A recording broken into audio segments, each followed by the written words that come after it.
ETF 언박싱입니다. 오늘은 타임폴리오 글로벌 안티에이징 바이오 액티브 ETF 함께 알아볼 텐데요. 이 상품을 직접 운용하고 있는 타임폴리오 자산운용의 이정욱 부장님 모셨습니다. 최근에 비만과 당뇨 치료제를 중심으로 바이오 산업이 정말 뜨거운 관심 다시 한번 받고 있는데요. 이 상품은 어떤 ETF인지 간단하게 핵심 먼저 설명 들어볼까요?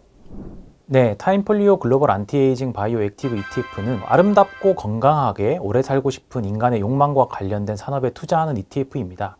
건강하게 오래 사는 것과 아름다움을 유지하고 싶은 욕망은 고금을 막론하고 모든 사람들의 가장 큰 욕망일 것입니다. 농담처럼 하는 말 중에 바퀴벌레도 건강에 좋다고 하면 멸종할 거다라고 하는 말들을 하게 되는데요. 지금 방송을 시청하시는 시청자 여러분들도 다들 늙지 않고 예쁘고 건강하게 오래 사는 것을 원하고 계실 것 같습니다. 강력한 욕망 수요에 근거한 산업이기 때문에 꾸준한 성장이 가능할 것이라고 저희는 판단을 하고 있고, 저희 타임폴리오 글로벌 안티에이징 바이오 액티브는 이런 안티에이징 수요에 기반한 산업에서 가장 빠르게 성장하는 기업들에 집중적으로 투자를 하는 ETF라고 할 수 있습니다. 따라서 자연스럽게 건강하게 그리고 오래 살고 싶은 꿈을 이루어주는 헬스케어, 바이오 기업과 아름답고 오래 살고 싶은 꿈을 이루어지는 미용, 화장품 기업들에 많은 투자를 하게 됩니다.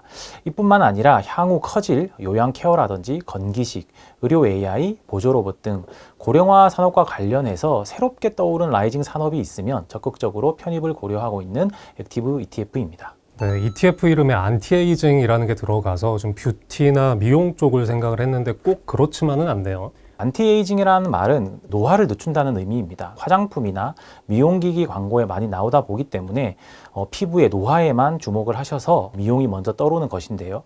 저희 타임폴리오의 글로벌 안티에이징 바이오 액티브는 피부의 노화뿐만 아니라 진정한 이너 뷰티를 추구해서 건강한 시니어의 삶을 유지하는 것에 초점을 맞춰 다양한 산업에 투자를 하려고 합니다. 건강이 가장 중요한 섹터이기 때문에 헬스케어와 바이오 섹터의 비중이 가장 높게 되고요. 병원에 입원하지 않고 건강한 신체 활동을 하는 것이 1차적인 안티에이징이라고 저희는 생각을 하고 있습니다. 그렇기 때문에 향후에 피트니스라든지 건기식 섹터도 관심의 대상에 들어 있습니다.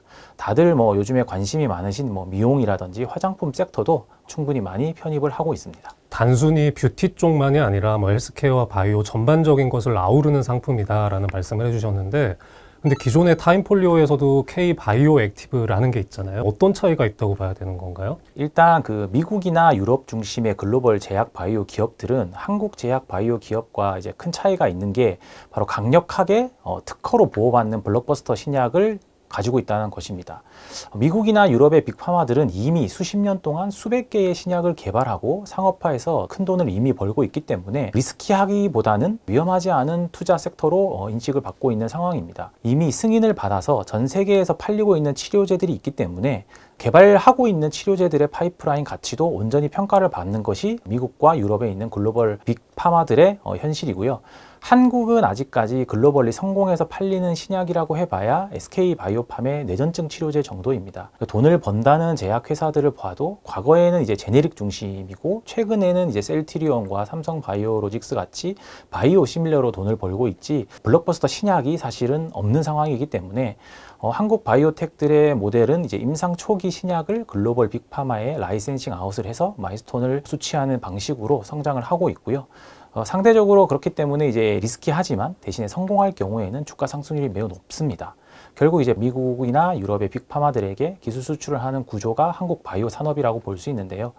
따라서 한국 바이오 섹터를 투자를 하기 위해서는 해외 빅파마들이 어떤 적응증과 기존의 회사들을 M&A를 하는가, 어떤 파이프라인을 라이센스 인해서 개발을 추가적으로 더 하는가를 잘 모니터링해서 그런 유사한 모델을 가지고 있는 회사에 투자를 하는 것이 국내 바이오 투자의 방식이라고 할 수 있을 것 같습니다. 최근에 미국이나 유럽 쪽의 빅파마들의 트렌드가 비만, 그리고 항암제 ADC 쪽 업체들이고, 그런 작은 바이오텍들도 많이 M&A를 하고 있고 라이센싱을 하고 있기 때문에 국내에서도 그런 업체들의 주가가 상당히 좋은 편입니다. 투자자들 입장에서도 한국 바이오를 선택을 할까, 글로벌 바이오를 선택을 해야 될까 고민이 좀 많으실 것 같은데요. 두 ETF를 어떤 식으로 좀 접근을 하시는 게 좋을까요? 앞서 말씀드렸듯이 글로벌 제약 바이오 업체들의 주도주는 미국과 유럽에 있습니다. 이미 시가총액이 수십조 원이나 수백조 원에 달하고 있기 때문에 상대적으로 좀 변동성도 낮습니다. 하지만 이제 이미 승인 이후에 처방이 늘어나는 추세가 명확하기 때문에 좀 꾸준히 상승하는 장점이 있고, 한번 승인을 받은 신약을 보유한 빅파마들은 또 이제 비슷한 적응증에 추가 승인을 계속 받으면서 계단식으로 매출액을 늘려가기 때문에 변동성이 낮아서 재미가 없는 듯 하지만 지나고 보면 항상 최고가를 경신하고 있는 기업들이 상당히 많습니다. 또한 이제 한국에는 아직 생소하지만 뭐 기업형 요양병원이라든지 고령화 산업에서는 한국보다 앞서 있는 부분들이 많기 때문에 이런 부분들을 다 편입하기 위해서는 글로벌 투자가 장점이 많다라고 할 수 있고요. 한국 투자의 매력은 일단 상대적으로 시가총액이 낮지만 기술력은 많이 높기 때문에 해외 트렌드를 잘 살피면서 라이센싱 아웃이 임박한 기업들에 투자를 하게 되면 단기에 좀 높은 수익이 가능하다는 점이 장점이고요. 또한 이제 의료기기나 미용기기, 화장품 같은 분야는 오히려 미국이나 유럽보다 최근에 이제 한국 기업들이 훨씬 우수한 면이 많기 때문에 이런 분야에는 한국 기업들을 많이 포함하는 것이 좋습니다. 저희 타임폴리오 글로벌 안티에이징 액티브는 이러한 글로벌 투자의 장점과 한국의 장점을 살려서 포트폴리오를 잘 구축하고 있기 때문에 좋은 선택이 될 수 있을 것 같습니다. 그렇다면 타임폴리오 글로벌 안티에이징 바이오 액티브 이 상품은 어떤 분야에 주로 투자를 하는지 한번 설명 들어볼까요? 고령화 산업 중에서 헬스케어, 바이오, 미용 분야에 일단 많이 집중을 하고 있고요. 그 중에서도 이제 비만, 치매, 항암제 비중이 높고 미용 분야도 점차 늘려나갈 생각입니다. 노보노디스크의 위고비, 릴리의 마운자로가 열어젖힌 비만 치료제 시장은 앞으로도 급속도로 성장할 것입니다. 해외 IB 같은 기관에서는 2030년도 비만 치료제 시장을 500억 달러 이상으로 커질 것이라고 전망을 하고 있기 때문에 매우 커지는 시장이고요. 각국의 비만 인구는 점점 늘어만 가는 것이기 때문에 인간의 기본 욕구, 미와도 연관이 있는 부분이기 때문에 이런 치료제의 등장은 그 시장이 굉장히 커질 수밖에 없다, 이렇게 생각하시면 될 것 같습니다. 비만 치료제와 고령화가 어떤 상관관계가 있는지 궁금해 하실 수도 있는데요.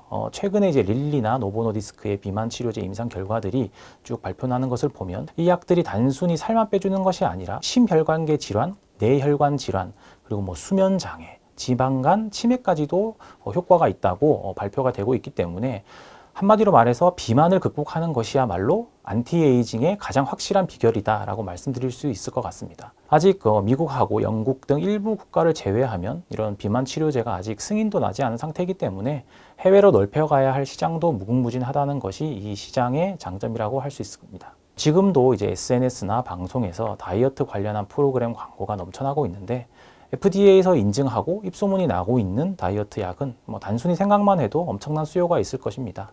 공급이 부족할 정도이기 때문에 향후 이제 공장을 증설할 때마다 주가는 계속 상승할 것이라고 생각을 하고 있습니다. 그리고 치매는 인간다운 노후를 위해서는 꼭 극복되어야 할 질병입니다. 실제로 이게 노인분들이 가장 무서워하는 질병 중에 하나가 바로 치매고요. 그 가족과 부양인의 부담도 굉장히 높은 질병입니다. 다행히 최근 비만처럼 새로운 기전의 치료제들이 치매 쪽에서도 나타나고 있기 때문에 초기 시장이 개척되고 있고 비만 치료제처럼 급속하게 성장이 이루어질 것이라고 생각을 하고 있습니다. 그리고 투자자분들에게는 조금 식상할 수도 있겠지만 항암제 기업에도 저희는 많은 비중을 두고 있습니다. 전 세계적으로 사망 원인 1, 2위를 다투는 질병이기 때문에 안티에이징에 항암제는 빠질 수 없는 부분이고요. 아름다운 노화를 위해서 미용기기와 화장품 기업에도 많은 투자를 하고 있고 점차 비중을 더 늘려나갈 생각입니다. 네, 그럼 이제 여러분들께서 많이 궁금해하실 포트폴리오 한번 알아보겠습니다. 어떤 종목들이 많이 구성이 되어 있는지 한번 살펴볼까요? 가장 높은 비중으로 편입하고 있는 종목이 릴리와 노보노디스크입니다. 이 두 업체의 큰 장점은 또 이미 FDA 승인을 받았기 때문에 승인이 되느냐 마느냐 이 리스크도 이미 사라져서 처방이 늘어날수록 주가가 오를 수밖에 없는 그런 소비재 같은 성격을 가지고 있다는 것도 큰 장점입니다. 그 다음으로 많이 편입하는 종목은 이제 머크라는 종목입니다. 한국에서 이제 유명한 알테오젠이라는 바이오 종목에 투자를 해보신 분들은 잘 아실 것 같습니다.